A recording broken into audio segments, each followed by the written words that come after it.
Hi everyone. Today it's going to be a quick video. The last video I did was on the X100V, if you could hear it, because the audio was so amazing. Talking about how this camera is so good. It's not an X100V replacement, but it is good in its own right. Today we're going to be talking about the X100V.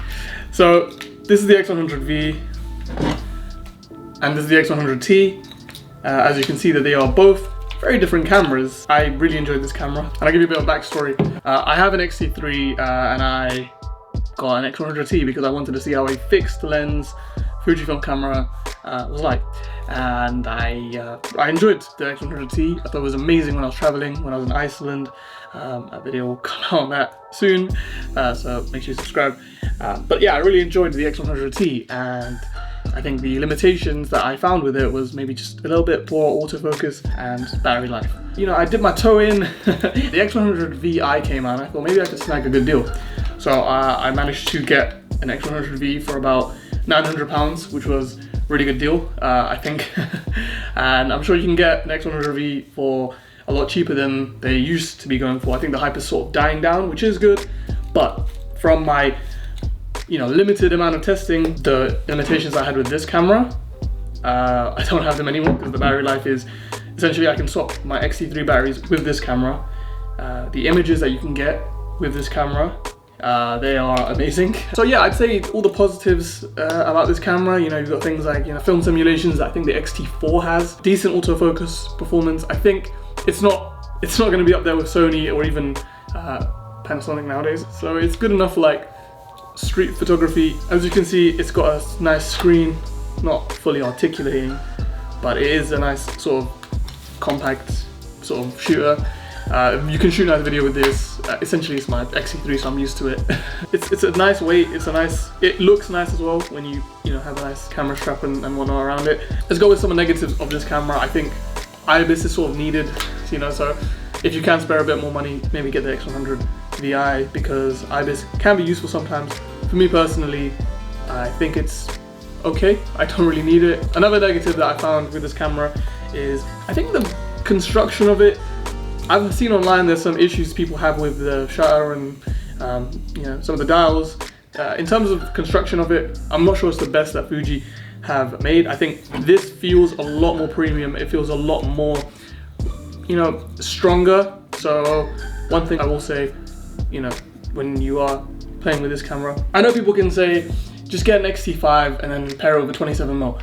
I actually tried to do that with my X-T3. I got the TT Artisan 27mm f2.8 lens, and I did enjoy it, but I felt like it still was a bit too big and a bit too clunky. And I wouldn't say that this is technically pocketable, but at the same time it is kind of pocketable. This camera is really easy to fit in a little bag. I mean, you can probably fit it in a bag like this quite easily, around when you're traveling and whatnot. You just easily put it in and out. And yeah, the X-T3 with the 27mm, I don't think it is the same, especially because this is an f2 and it's 23mm, so you basically get a 35mm field of view, full frame equivalent. The X-T3 with a 27mm, it doesn't have any built-in ND filter. It doesn't have built-in flash, so you can use you can do flash photography with it, leaf shutter and whatnot.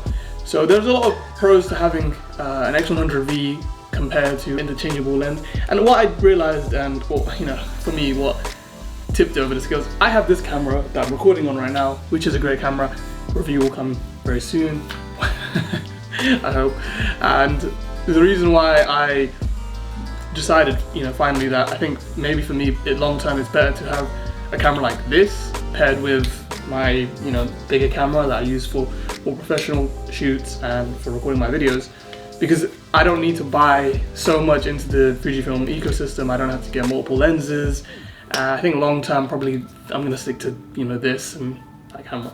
So we'll see. But I'm really happy with this purchase. I'm gonna show some images. I'll probably show some images throughout the video, but I'm gonna show a couple more right now.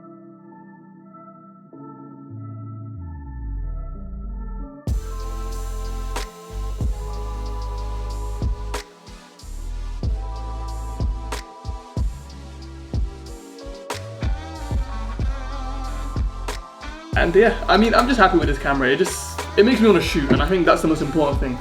You should get a camera that you're going to shoot with, and you know, not to say that this is rubbish and you shouldn't buy it. If you can get a good price for a camera like the X100T to just, you know, dip your toe into the, you know, fixed lens system, I think you would enjoy this as camera as well. I think the X100V is sort of the perfect travel camera because you can take lots of pictures with it, nice pictures. You can, I think, shoot multiple film simulations from a single picture, which is great. So yeah, I mean, I really enjoy this camera. Hopefully I'm gonna make some more videos with it. I'm gonna try and push some longer videos out soon, hopefully. But yeah, I hope you enjoyed this video. Make sure you know, subscribe, like, comment, all that kind of stuff. And yeah, in a bit.